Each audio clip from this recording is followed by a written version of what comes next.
Hey-ho friends, and welcome to another drawing video. In today's episode, I'm going to be redrawing some characters that I haven't drawn in quite a while, and honestly, I don't know why I spent so long on this drawing because they're not that important to me. But I did, and it took like 4 hours, so that gives me plenty of time in the Speedpaint to talk about these characters, I guess.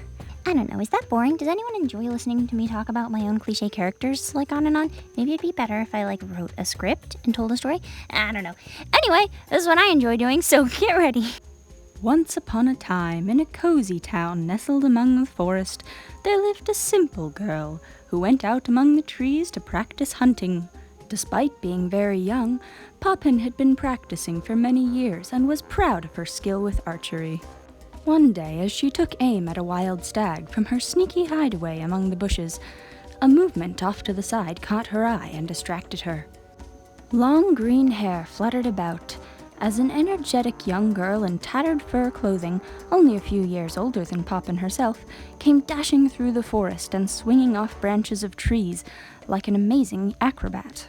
Poppin instinctively drew back further into her bushy hideaway, and as quickly as the girl had appeared, she was gone again. In the following days, Poppin's curiosity only grew as she asked around the town, but no one else had ever seen or heard of a girl living out in the forest. There's no way she lives out there all alone, Poppin thought to herself. Well, maybe she's just passing through, though she sure didn't look like a hunter. And with that, she tried to put the curiosity out of her mind. Though every time she was out in the forest hunting again, she secretly hoped that she would run into that girl and be able to see her and ask her questions. Truly, what a mystery it was, as around there, Poppin wasn't used to seeing new people at all. Days passed. In the night sky, the moon grew black before slowly regathering its light little by little. Poppin whispered a prayer as she retrieved her arrow from a wild rabbit, carefully stringing her prize upon her belt. As she stood up, a piercing, girlish scream rang through the forest. Assuming that it was just a deer, perhaps injured, Poppin walked in the direction of the sound, carefully, quietly.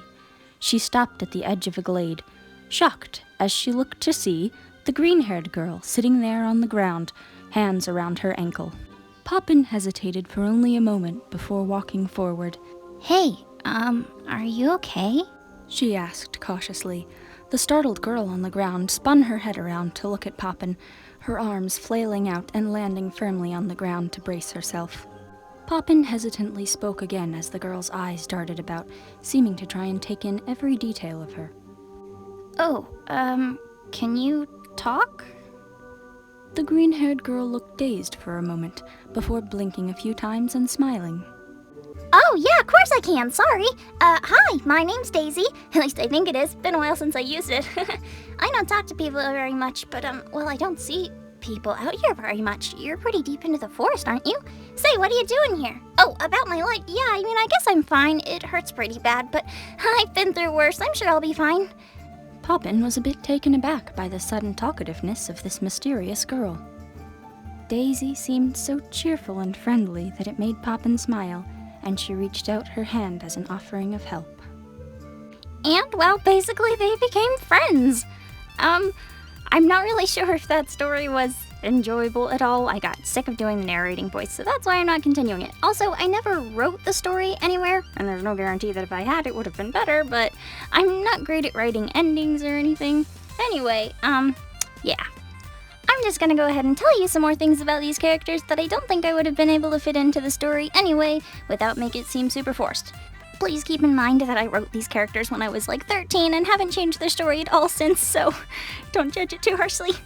Basically, Daisy is a type of subclass of demons that can turn into a weapon, though in my world demons are destructive but not necessarily evil, and Poppin is the sort of counterpart to that, being a subclass of angels that are able to wield that type of weapony demons. Yeah, it's pretty weird and cliche, but if I'm being really honest, I actually still kind of like the idea. Aside from that, story-wise, Poppin eventually gets Daisy to come back to her village, even though she's kind of hesitant about it at first, and they become good friends and go on lots of nice foresty adventures. After having to actually say Poppin's name out loud a few times, I'm seriously thinking about just changing it to Poppy, because I think originally it was like supposed to be some neat spin-off of Poppy, but now it just sounds weird looking at it. Like, it just sounds like some slang. Hey, the party was totally poppin', bro. And I don't like it. So I think looking back at old characters makes me kind of giggly with a mix of nostalgia and embarrassment. And last here is a little extra doodle of one of my characters for Pride Month, because that was recent. I swear I did draw this in June. I had an entire month and still managed to be late. I don't upload often enough. But better late than never, and it's always a good time to advocate equality. I just think that everyone who's lucky enough to find love should be able to fully enjoy it. So, with that, thank you so much for watching. I love all of you, and stay fabulous. Until next time, I'll see you later. Love you. Bye-bye.